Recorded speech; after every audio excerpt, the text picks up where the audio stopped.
Salam saudara-saudara yang kasih Tuhan, salam sejahtera dari Tuhan Yesus buat saudara-saudara yang dikasihi, dipilih, diberkati, dipersiapkan, dikuduskan, dan dimiliki oleh Tuhan Yesus Kristus.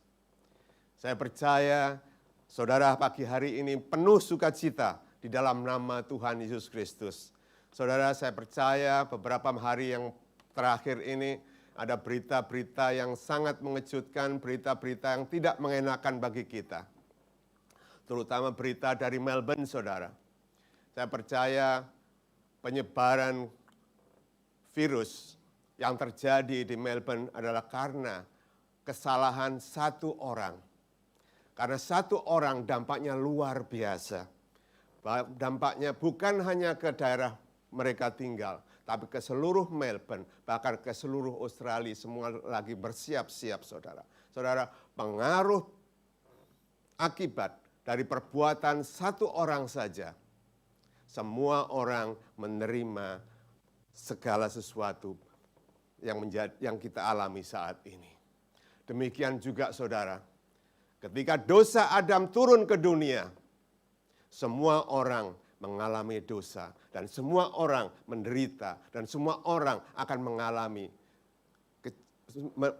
melihat kejahatan demi kejahatan yang terjadi di dunia ini.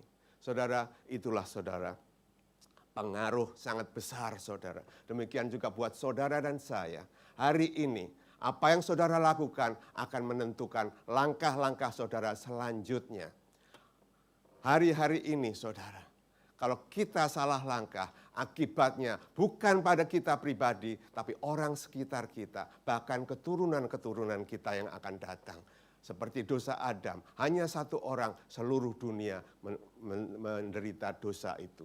Tetapi saudara, ada berita bagus. Hanya satu orang yang bisa menebus segala dosa yang ada dalam hidup kita saat ini. Nah, itu juga saudara, di surat Roma dikatakan, sebab sama seperti dosa telah masuk ke dalam dunia oleh satu orang, dan dosa itu juga maut. Demikian juga maut menjalar kepada semua orang, karena semua orang telah berbuat dosa. Mari saudara, hari ini ada berita baik buat saudara. Ada sesuatu yang mesti kita jalanin dalam hal-hal yang akhir-akhir ini, saudara. Ada sesuatu orang yang selalu katakan adalah new normal, saudara. Ada new normal, saudara. Ada perubahan dalam gaya hidup kita. Ada perubahan dalam setiap langkah-langkah kehidupan kita. Kenapa sih orang susah berubah? Karena saudara, nggak gampang untuk merubah kebiasaan-kebiasaan yang kita lakukan. Padahal saudara, tiap hari kita harus memperbaharui setiap langkah kehidupan kita, setiap perbuatan kita, setiap pribadi-pribadi kita. Kita harus ada perubahan dalam kehidupan kita. Harus ada perubahan dalam kehidupan kita. Kenapa saudara? Saya melihat, saya memperhatikan. Satu-satunya mengapa orang tidak pernah berubah, selalu sama saja, karena mereka tidak pernah belajar untuk mendengar.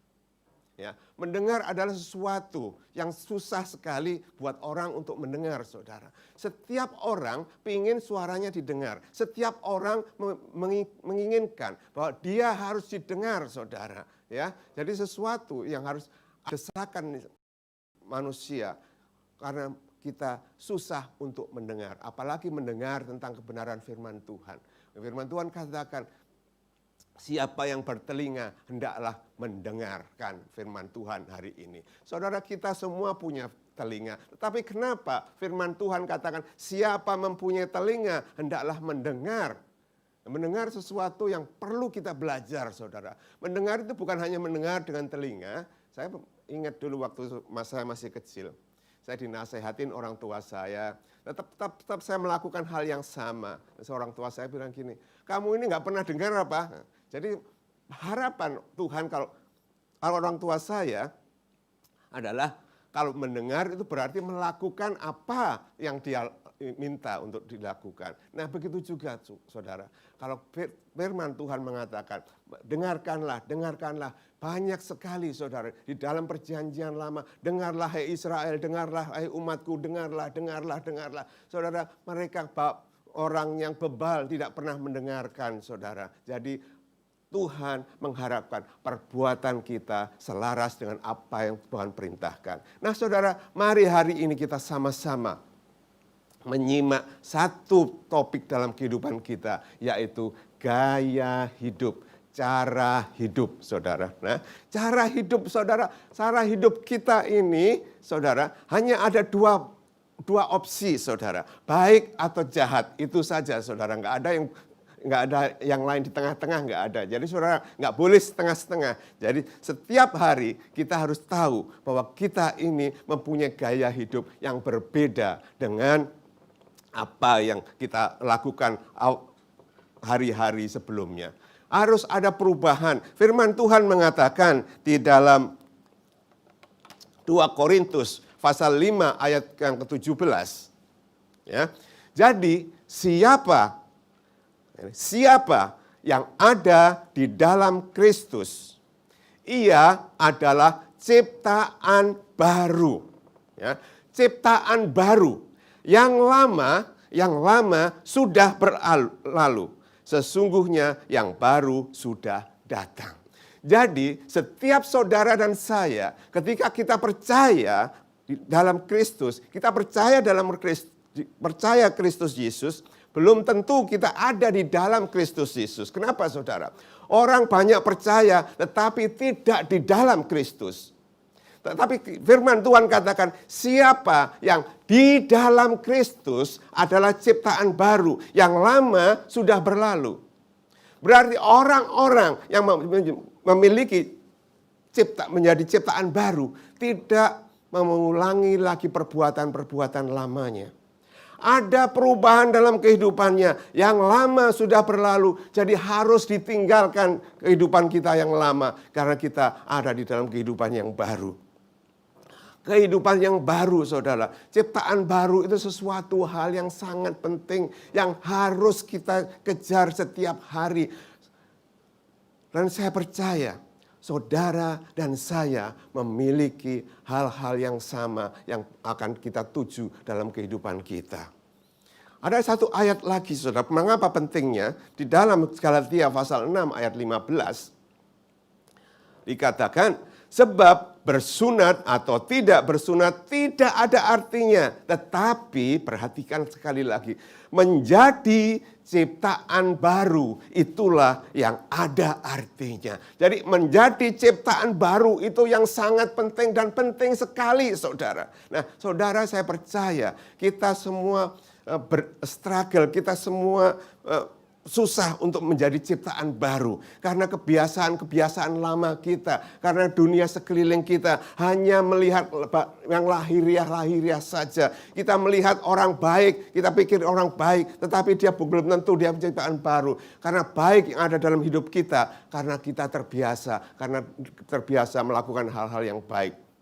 Saudara, saya percaya menjadi ciptaan baru adalah satu hal yang harus kita kejar. Ciptaan baru harus ada menjadi dalam cara kita berpikir, cara kita melakukan sesuatu. Nah saudara, hari ini saudara, mari kita simak kembali lagi. Apa sih yang harus kita lakukan menjadi ciptaan baru?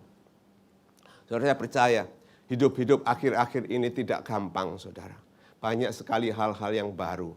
Orang-orang yang lanjut usia sudah lewat dari 4 bulan ada di rumah. Ya, seperti istri saya nggak pernah keluar, saudara. 4 bulan dia di dalam rumah saja. Yang keluar masuk rumah hanya saya, saudara. Saya bersyukur, saudara. Saya bisa melihat ke kanan ke kiri apa yang orang-orang lakukan, saudara. Ya, di dunia ini, saudara, kalau kita melihat keluar banyak sekali orang yang tidak pernah taat akan peraturan, saudara. Ya, disuruh jaga jarak masih tetap aja jaraknya nggak ada, saudara. Ya. Kembali dikasih kebebasan sedikit saja seolah-olah semuanya sudah lancar, saudara. Bukan saja di luar sana, bukan hanya di supermarket, saudara. Tetapi di gereja-gereja pun, di tempat ibadah manapun juga terjadi yang sama. Bukan karena tempatnya, tetapi karena manusianya, saudara. Karena kita ini, saudara, harus sadar. Orang yang berdosa, saudara, kita nggak bisa melakukan yang baik tanpa Tuhan Yesus Kristus, Tuhan kita. Apapun yang kita lakukan, lebih gampang, saudara, untuk berbuat jahat daripada berbuat tidak yang baik, saudara. Dan saya percaya menjadi ciptaan baru haruslah menjadi satu fokus dalam kehidupan kita hari-hari ini. Nah, saudara, ada dua pilihan yang kita bisa lihat pagi hari ini. Yang pertama, saudara,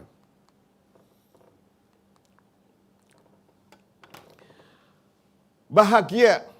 Semua orang pingin hidupnya bahagia, sukacita, ya, sukacita, hidup aman, damai, tentram, saudara, dalam kehidupan kita. Nggak ada sesuatu apapun yang kurang, kebahagiaan yang kita alami saat ini, ya, sesuatu yang senang, tentram sekali, saudara. Tetapi saya percaya yang sedang kita kejar saat ini adalah kebahagiaan yang semu, saudara. Kebahagiaan yang sementara. Kita bisa bersukacita ketika gaji kita naik. Kita bersukacita, kita mendapat hadiah. Saudara, hari-hari ini, saudara, kita harus menjadi ciptaan baru. Ciptaan baru itu hal yang harus sesuai, sejalur dengan apa yang firman Tuhan katakan, saudara. Nah, apa sih sebenarnya standarnya kebahagiaan Tuhan? Ya, berbahagialah di Matius pasal ke-5, saudara. Ya kan? Berbahagialah, ya, damai sejahtera orang yang miskin, ya, miskin di hadapan Allah, karena merekalah yang empunya kerajaan surga. Jadi, saudara, kebahagiaan yang kekal ialah memiliki kerajaan surga. Ini standar dari Tuhan. Standar dari Tuhan, orang-orang yang memiliki kerajaan surga. Tapi orang yang mana? Tapi orang yang miskin di hadapan Allah. Orang-orang yang selalu rindu akan kebenaran firman Tuhan. Orang-orang yang selalu akan melakukan kebenaran firman Tuhan. Saudara, standar firman Tuhan bukan hanya mendengar dan belajar, saudara. Tetapi standar firman Tuhan dari sini adalah melakukan kehendak firman Tuhan. Nah, jadi saudara, itulah saudara yang harus kita lakukan. Bahagia orang yang empunya kerajaan surga. Apalagi saudara, bahagialah orang yang murah hati. Murah hati karena mereka akan beroleh kemurahan. Banyak sekali saudara orang murah hati tentang soal materi yang kita berikan kepada seseorang, kepada murah hati memberikan sesuatu. Saudara, tapi kalau kita lihat murah hatinya Tuhan yang beroleh kemurahan dari Tuhan tidak lain adalah pengampunan dari Tuhan. Kemurahan dari Tuhan ketika kita tebus dosa kita oleh Tuhan. Itulah kemurahan Tuhan. Kemurahan Tuhan bukan berbicara soal materi, bukan berbicara tentang pribadi kita, tetapi pekerjaan Tuhan bagi kita, menebus dosa-dosa kita, memberikan pengampunan kepada kita. Itulah, saudara, kebahagiaan yang kekal. Saudara, hari-hari ini saya banyak melihat, banyak orang sulit untuk mengampuni, sulit untuk memaafkan. Kenapa, saudara? Karena selalu kita melihat orang dari luarnya saja. Kita melihat dari luarnya saja yang baik-baik, saudara. Tetapi firman Tuhan berbeda, saudara. Firman Tuhan mengatakan, orang yang murah hati, orang yang suci hatinya, karena mereka akan melihat Allah, saudara. Berbahagialah orang yang suci hatinya, karena mereka akan melihat Allah, saudara. Saudara, suci hatinya, saudara, karena mereka akan melihat Allah. Hal yang kedua, saudara, yang harus kita perhatikan. Celaka.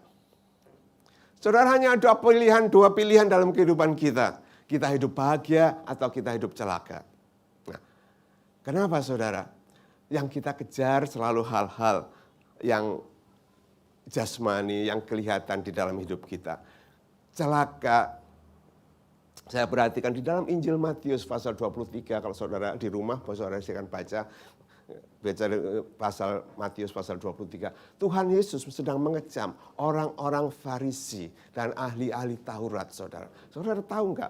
Orang-orang Farisi dan ahli-ahli Taurat, mereka belajar firman Tuhan yang luar biasa. Sampai mendetail setiap hari mereka mempelajari firman Tuhan. Tetapi dikecam. Kenapa dikecam? Firman Tuhan Yesus berkata kepada muridnya, kamu dengarkan pengajarannya, tetapi jangan ditiru perbuatannya. Kenapa saudara Tuhan Yesus mengecam mereka? Karena mereka hanya lip service saja, saudara. Di dalam Injil yang lain dikatakan, kamu memuji-muji Tuhan, tetapi hatimu tidak ada, saudara. Nah, inilah yang terjadi dalam kehidupan kita, saudara.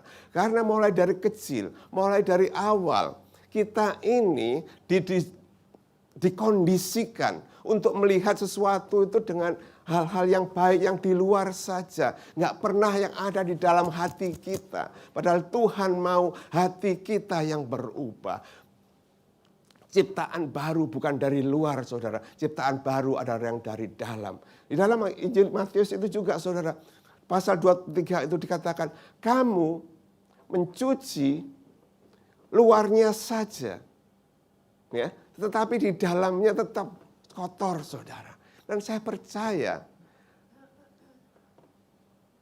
kita seringkali melihat sesuatu itu dari luarnya, saudara. Ya, dari luar kita melihat, oh orang ini baik, selalu sopan. Saudara, hari-hari ini banyak kita temui orang-orang yang kelihatannya rajin, yang kelihatannya suci di dalam gereja, di luar sana hidupnya berbeda. Karena kita hanya ada di kehidupan kita, hanya yang ada di luar kita yang kita perbaiki. Para pemimpin, saudara, banyak memilih orang-orang yang kelihatannya rajin, kelihatannya pinter, tetapi hatinya masih belum berubah. Manusia barunya belum ada, ciptaan baru dalam hidupnya enggak ada, saudara. Kita semua apapun juga, saudara, kita lihat luarnya saja. Kita seringkali, saudara, kita tidak memberikan contoh yang baik. Kita menginginkan yang baik, tapi yang kita lakukan yang tidak baik. Saya melihat seorang ibu sedang marah sama anaknya untuk perbuatan yang baik. Bagaimana, saudara? Dia dengan marah sekali memarahi anak-anaknya. Saudara, tanpa kita sadari, pada akhirnya anak ini, saudara, ketika dewasa, dia akan meniru ibunya bagaimana dia memarahi anaknya. Sadar nggak sadar, saudara, kehidupan kita saat ini adalah berdasarkan pengalaman, berdasarkan apa yang kita lihat, apa yang kita dengar selama hidup sampai hari ini. Saudara, makanya ciptaan baru, hal yang baru yang harus kita bisa rubah. Kalau kita melakukan sesuatu baik, perbuatan baik kita bukan karena dasar kemarahan, tapi karena dasar mengasihi anak itu. Dengan jelas kita memberikan nasihat demi nasihat. Saudara, saya percaya saya ada sampai saat ini juga, saudara. Kenapa saya suka diem, saudara? Karena dulu saya melihat papa saya, saudara. Mama saya itu suka cerewet, saudara. Ya, jadi papa saya itu selalu diem saja, ya, selalu diem saja. Ya, saudara, perhatikan. Mulai dari kecil, saya itu selalu melihat kalau mengerjakan sesuatu nggak beres itu nggak bisa tidur, saudara. Selalu ada aja, ya. Selalu kalau saya ada sesuatu yang mau saya kerjakan, belum selesai, saya nggak bisa tidur sampai itu selesai, saudara. Ya, sampai selesai baru bisa tidur enak. Nah, saudara, tanpa terasa, ya, apa yang menjadi kebiasaan saya ini menurun kepada anak dan cucu saya percaya kepada cucu-cucu nanti akan berubah, saudara, akan ada, saudara. Karena ini ada di dalam DNA kita. Saudara, harus kita lihat apa yang saudara lakukan pasti ada mirip-miripnya dengan orang tua saudara yang lakukan. Sikap-sikap itu pasti ada. Nah, saudara, ciptaan baru inilah yang kita kejar saat ini. Ya, ciptaan baru yang kita kejar saat ini. Ya, celakalah kamu ahli Taurat. Ya, orang-orang yang munafik, ya, orang-orang munafik Saya percaya saudara, kemunafikan ini terjadi di mana-mana. Apa itu artinya kemunafikan saudara? Mementingkan dirinya sendiri.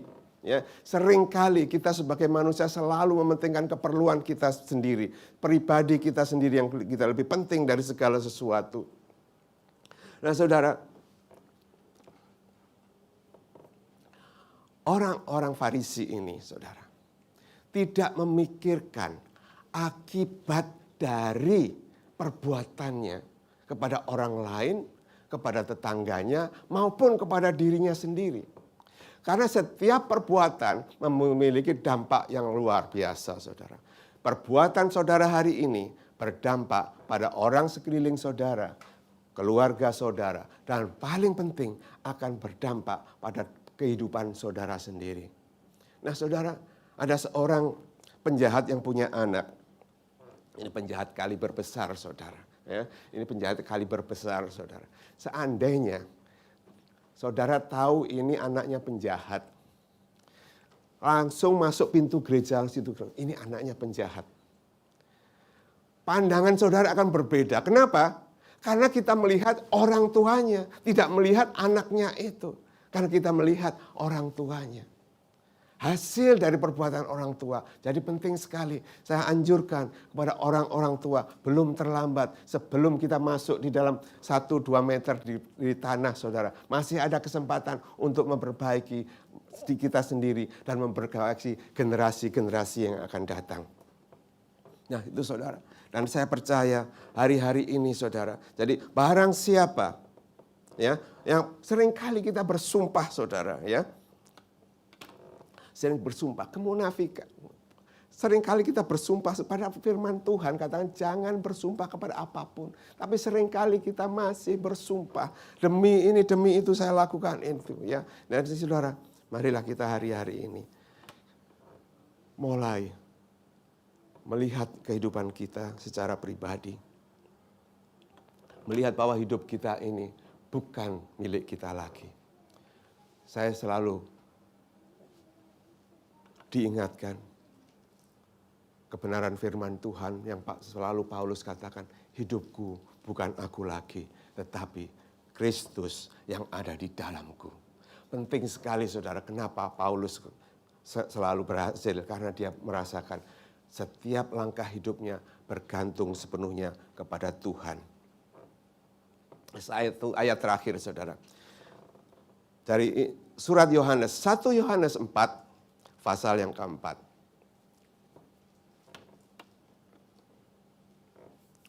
Saya bacakan buat saudara. Kamu berasal dari Allah, anak-anakku, dan kamu telah mengalahkan nabi-nabi palsu itu. Sebab roh yang ada di dalam kamu lebih besar daripada roh yang ada di dalam dunia. Seringkali kita mendengar dan kita hafal dengan ayat ini saudara. Dan saya merenungkan saudara. Apa arti sebenarnya? Apa arti yang dalam? Apa hubungannya dengan ciptaan baru yang Tuhan akan berikan? Kalau sebelumnya Tuhan memarahin orang-orang Farisi itu saudara. Kamu hanya membersihkan dari luarnya saja. Tapi di dalamnya kamu tidak kamu bersihkan. Ya, karena apa yang ada di dalam itu akan mencerminkan apa yang di luar, saudara. Nah, itu selalu yang harus kita lihat bahwa roh yang ada dalam kamu lebih besar. Nah, seringkali ayat ini dipakai untuk menguatkan kita untuk mengusir segala kuasa-kuasa jahat, mengusir segala sakit penyakit dengan keyakinan yang sungguh tinggi, tapi padahal yang dirindukan Tuhan, roh yang besar, yang lebih besar dari yang ada dunia, harus ada penundukan. Saya rasa ini adalah penundukan kepada roh yang ada dalam kita, lebih daripada penundukan apa yang ada di dunia, saudara. Kita harus submit, kita harus menyerah, berserah sepenuhnya kepada pimpinan roh Tuhan. Mengapa, saudara? Ini sangat penting sekali, saudara. Kenapa? Karena barang siapa percaya dan mengaku Yesus adalah Tuhan, maka Tuhan mengaruniakan rohnya. Rohnya tinggal di mana? Di dalam hidup kita. Ya, dan roh itu yang lebih besar. Roh itulah yang akan mengubah saudara dan saya untuk menjadi ciptaan baru sesuai dengan kehendak Tuhan. Ciptaan baru yang sesuai selaras dengan kehendak Tuhan. Penting sekali saudara. Karena saudara, siapa sih sebenarnya? Kenapa sih Tuhan percayakan rohnya dalam hidup kita? Karena kita sebagai manusia nggak mampu melakukan, nggak mampu merubah diri kita sendiri. Kita orang nggak mampu, tapi kalau kita tidak menundukkan diri, kita nggak mau dengar-dengaran dengan firman Tuhan, dengan pimpinan roh Tuhan yang ada di dalam hidup kita, maka kita tidak akan pernah menjadi ciptaan baru, saudara. Satu hal yang saya selalu mencekam pikiran saya, kalau kehidupan agama mau tidak melebihi orang-orang Farisi ini, engkau tidak layak masuk dalam kerajaan surga. Saudara, karena saya percaya, mengapa Tuhan percayakan roh dalam hidup kita. Roh yang selalu mengingatkan kita akan pengajaran-pengajaran firman Tuhan. Itulah yang harus kita mulai hari ini. Kita lakukan apa yang roh katakan dalam kehidupan kita.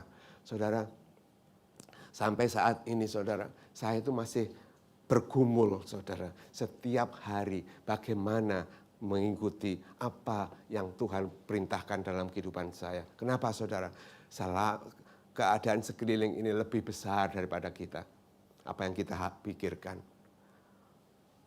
Virus mencekam pikiran kita.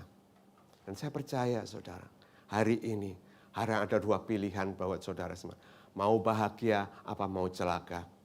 Kalau kita tidak mau celaka, kita harus mengikuti apa yang firman Tuhan katakan. Apa yang Tuhan Yesus lakukan dalam kehidupan kita.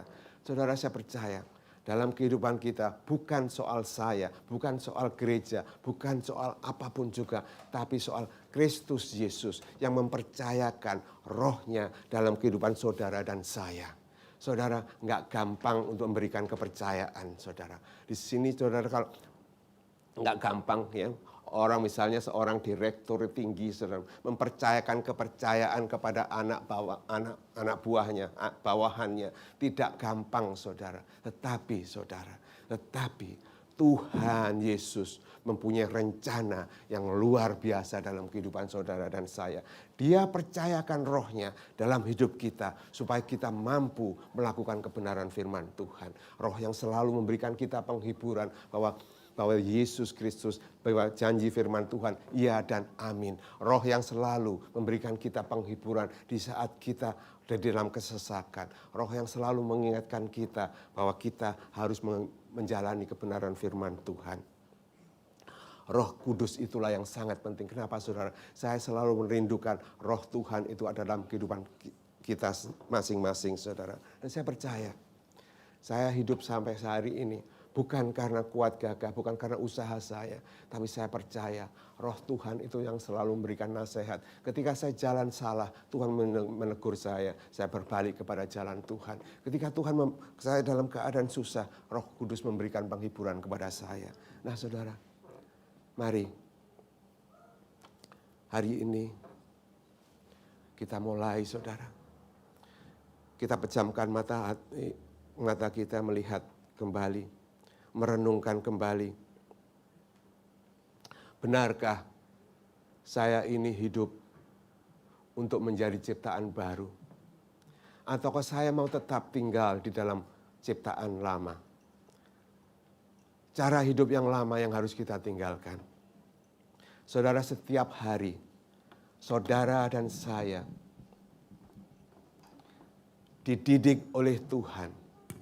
Dengan setiap kejadian yang membawa hidup kita semakin hari semakin mendekat kepada Tuhan. Roh Kudus yang dipercayakan, janganlah kita sia-siakan saja. Roh Kudus yang Tuhan percayakan bukan hanya sekedar supaya kita berbahasa roh. Bukan sekadar kita mengusir kuasa-kuasa gelap sekitar kita. Tapi Roh Kudus yang ada di dalam hidup kita untuk membawa kita menjadi ciptaan baru. Yang lama sudah berlalu. Mari kita nyanyikan sebuah pujian.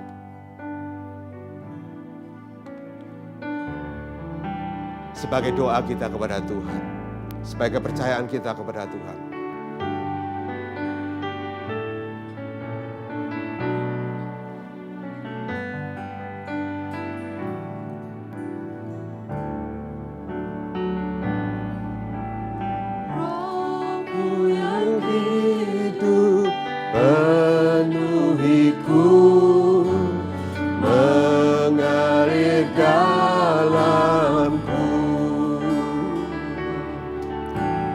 Jiwaku tenang bersamamu dalam naunganmu.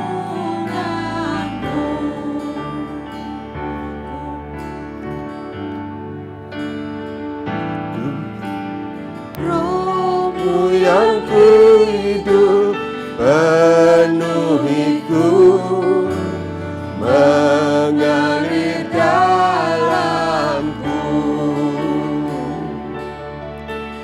Jiwaku tenang bersamamu dalam naunganmu. Buka hati saudara untuk jamahan Roh Kudus. Berserahlah kepada Roh Tuhan Yesus.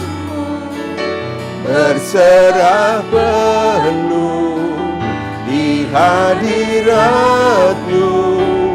Kau ambil alih seluruh hidupku di altar-Mu, menyembah-Mu.